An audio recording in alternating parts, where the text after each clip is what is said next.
Hello, my little worms. I'm Day, and I must once again ask you a question. Would you like to take the red halfling or the blue halfling on a countryside drive? Yes, it's entirely unrelated to the series. We are just taking them on a nice leisurely drive. You may choose both, but I would not recommend it.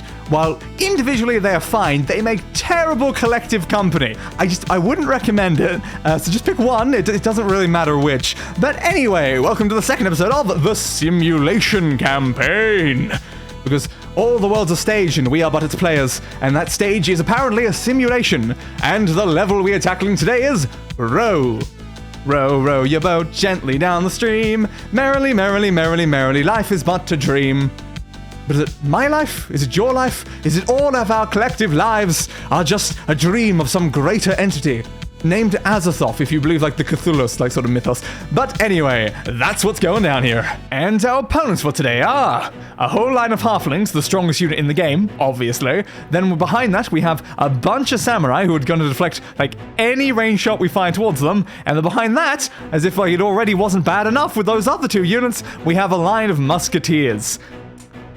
This is going to go marvelously. And now to build our own team to fight against them. So off camera, I rolled the wheel of units and it gave us the Protector. But because it's such a cheap unit, I rolled it again. So we're also going to have to include Musketeers in our strategy.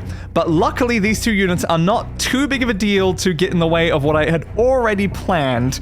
So we're going to put a bunch of Protectors at the front. This is mostly just to take the initial musket shots.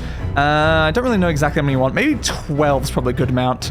Yeah, so we'll have 12 of those, just to really make sure that we're kind of avoiding those. I want some Celestial Aegis. I don't really know how effective their shields are, but I'm hoping it, like, in some way that'll deflect some of the shots actually coming towards us. Alright, so let's put the Musketeers, because that's probably most important. I'm looking at, like, a list I've got on my other monitor right now that's just telling me exactly what units I need to include in this. We have 2 Musketeers that we're putting at the back, so that should be fine. Just trying to make sure that we can still afford the actual most useful unit in the strategy, which is in the Wild West, and we're using a gunslinger. Because the one issue with the samurai, all the way over here, there they are, is that they're very good at deflecting all of your range shots towards you.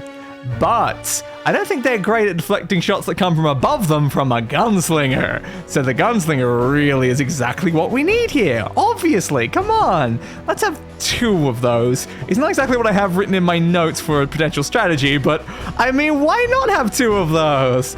Yeah, we don't need the other thing I have listed, which is a berserker and some hoplites. Those are unnecessary, right? Yeah, we definitely cannot afford them. So let's just put down some like halflings. That's probably fine. Yeah, that's better. Totally. Yeah, going off script. Woo! And now it's time to let this battle commence. Go! Alright, so we want the musket line to fire at our front units here and not hit anyone behind them. It doesn't matter how many Protectors or Celestial Aegis we lose, but that should be fine.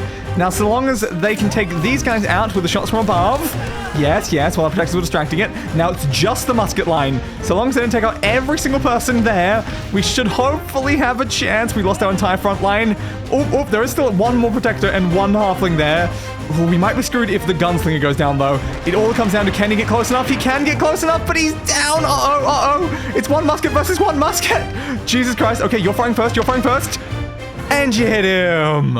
Nice. Why was that so close? Jesus, why was that so close?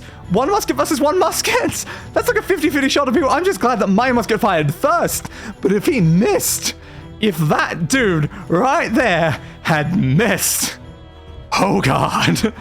Oh God. Victory!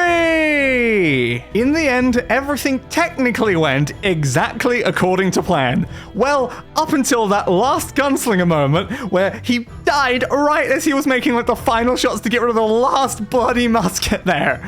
Why was that close? That should not have been that close. Like, sir, Jesus. Maybe it was a mistake putting like the second gunslinger in, because I don't really think they did much. So maybe having like the hoplites I had originally intended would have been a little better, because they can like deflect some shots on their shields. But it worked out. It worked out. It was close, but it worked out. And that's good enough for me. Yeah. Anyway, if you liked the video, be sure to subscribe for more. Goodbye. I gave that bastard what he deserved. A funeral